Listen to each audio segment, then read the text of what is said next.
আচ্ছা, বিদেশে সেটেল হওয়ার কথা ভাবলেই আপনার মাথায় প্রথমে কি আসে? ইউরোপ বা আমেরিকা, তাই তো?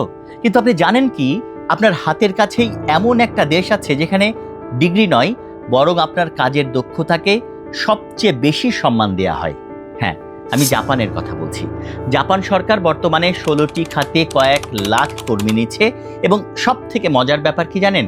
সেখানে আপনি বেতন পাবেন একজন জাপানি নাগরিকের সমান। কি শুনতে অবিশ্বাস্য মনে হলেও এটাই সত্যি। চলুন আজ একদম সহজ করে বুঝিয়ে বলি আপনাদের এই 16টি কাজের সুযোগ আসলে কি। জাপান মূলত এখন বয়স্ক মানুষের দেশ, তাই তাদের কাজ করার জন্য প্রচুর তরুণ জনশক্তি দরকার। আর এই সুযোগটাই আমাদের মতো দেশের মানুষদের জন্য খুলে দিয়েছে SSW বা স্পেসিফাইড স্কিলড ওয়ার্কার ভিসা। এখন প্রশ্ন হলো, তারা কোন কোন সেক্টরে লোক নিচ্ছে? 16টি খাতের তালিকা কিন্তু বেশ লম্বা, তবে আমাদের দেশের মানুষদের জন্য সবচেয়ে সহজ কয়েকটা ধাপ আপনাদেরকে বলি। যেমন ধরুন, নার্সিং বা কেয়ার গিভার। আপনি যদি সেবা করতে ভালোবাসেন তবে এখানে সুযোগ আপনার জন্য সবচেয়ে বেশি।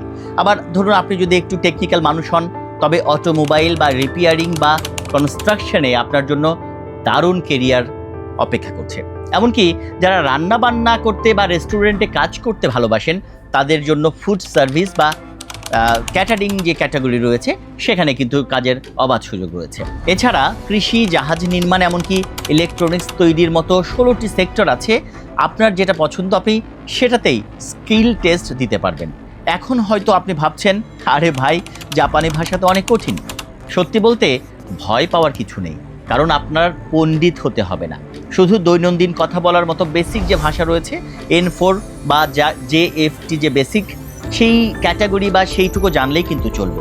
কয়েক মাসে একটু মন দিয়ে আপনাদের চেষ্টা করলেই কিন্তু আপনি এই ধাপ উতরিয়ে যেতে পারবেন। আরেকটা কথা আপনাদের মাথায় রাখতে হবে, কোনো দালালের পেছনে লাখ লাখ টাকা ঢালবেন না, একদমই না। সরকারিভাবে BMET এর মাধ্যমে খুব অল্প খরচেই কিন্তু আপনার স্বপ্ন পূরণ আপনি করতে পারবেন। আপনার ভাষা শেখার জন্য কিন্তু সরকারিভাবে সেই সুযোগের বা সেই অবাধ যে সুযোগ সেটি কিন্তু রয়েছে। সুযোগ সবসময় দরজায় কড়া নাড়ে না, আপনার মনে রাখতে হবে। আপনি যদি পরিশ্রমী হন আর নিজের লাইফটা বদলে ফেলতে চান তবে এই 16 ক্যাটাগরির যে কোনো একটি বেছে নিয়ে আজই আপনি শুরু করুন। আচ্ছা, এই 16টি সেক্টরের মধ্যে আপনার সবচেয়ে কোনটি পছন্দ বা পছন্দের মনে করছেন আপনি? আমাদের এই ভিডিওর নিচে মন্তব্যের ঘরে জানাতে পারেন। আর আমি তানভীর খন্দকার আপাতত বিদায় নিচ্ছি।